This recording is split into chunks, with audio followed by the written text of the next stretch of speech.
almost 20 years old.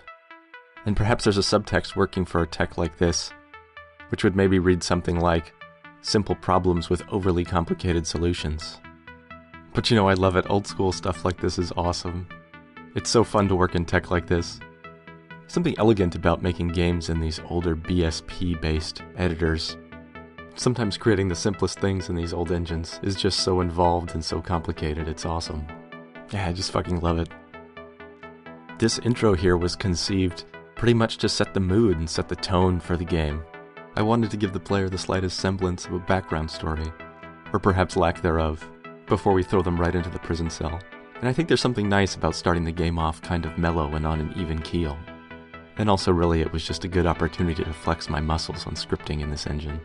And I think Laserhawk's music in the background really makes it what it is. Caged was originally a much smaller map, released as a collaborative project back in 2002. It's part of a project called Quantum Leap, where you jump between the creations of different level designers in one mod. And I always wanted to polish it a little bit more, do something a little more in depth with it. And so here we are 15 years later, working in dead tech, and this is what it's become.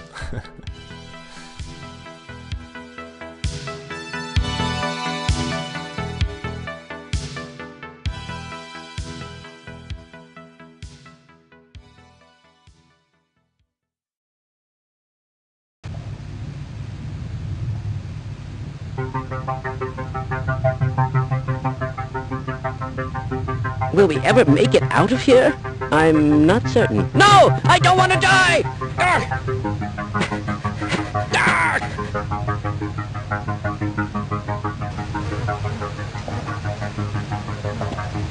I've got to get out of here! I think something that's not often talked about in games is the building of tension and the building of suspense. Hello there. The different elements of foreshadowing and layers that come together to build a mood for the player. And I'm not talking about your normal foreshadowing, like the palm tree sunset picture on the wall of the prison, which is a nod to the finale to Caged, but to all the little pieces that come together to make this cell a memorable experience to the player. The dialogue from the player's cellmates, the sound effects in the cell, and the visual effects around the cell all build to a climactic escape. In the original release of Caged, the intro cell was rather bland. The player turned the valve on the pipe and it blew a hole in the floor, but the prison didn't really react.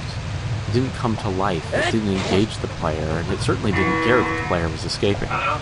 In reworking this scene, the goal was exactly that, was to bring the prison to life, to have it react to you escaping, and to try and stop you. And this type of reaction is important. It shows the player the consequences of the world in which they're playing. And it sure as hell motivates them to get out of their prison cell and jump down the hole. Announcement. Thermonuclear escape.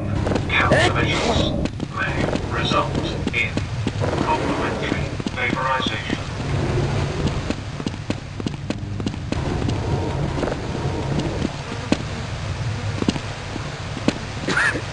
My God, what are you doing?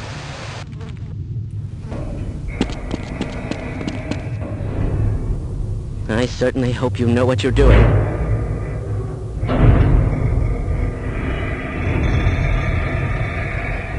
That sound. What is it? Oh no.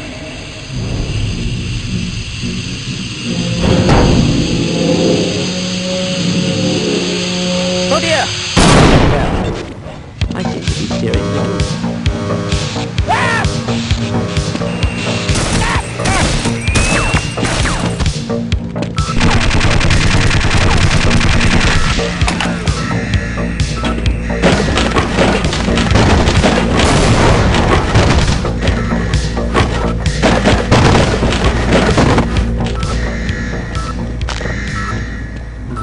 Plunger here is a nod towards amazing game Roger Wilco.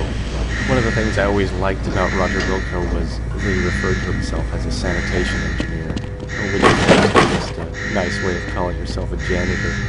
There's something about those games that always intrigued me.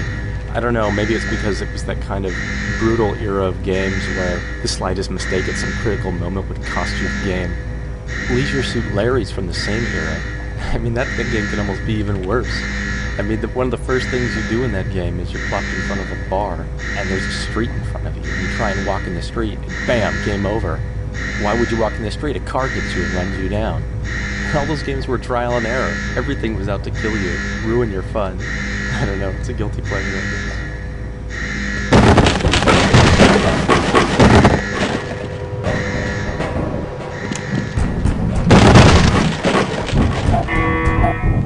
Warning.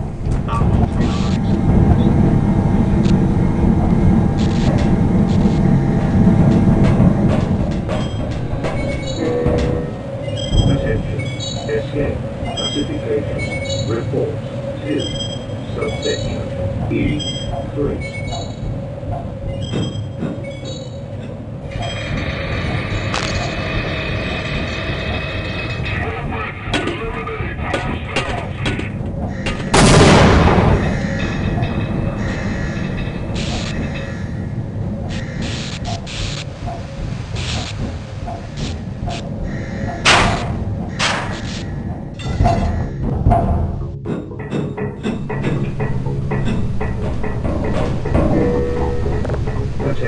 One of my favorite movies of all time is Escape from Alcatraz.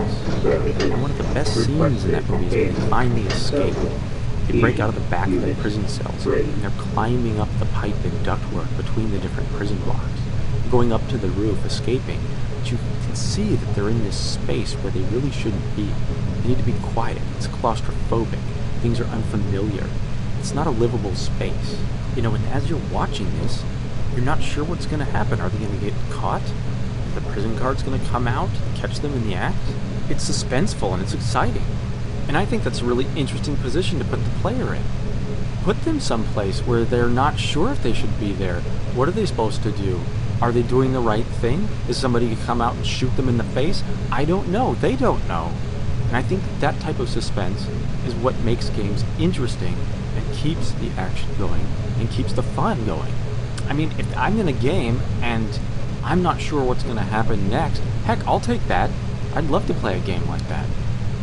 And that's what's going on with the jump at the beginning of this section. You know, people say they hate jumps to ladders and that they suck and they're no fun. And I don't know, maybe they're right, but I like them. But this jump reinforces that anything can happen in the game. You're set up to expect to be able to bridge a gap, but that's something that this game will challenge you with, so that you can move on and climb up a ladder, and that you just have to learn to master jumping.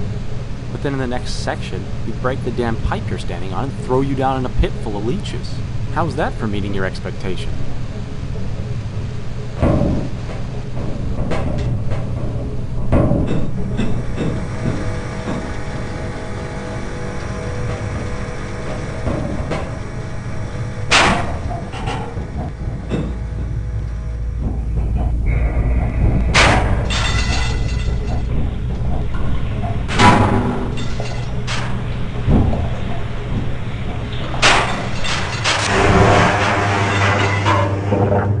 This is one of those situations where there's definitely complicated solutions to simple problems.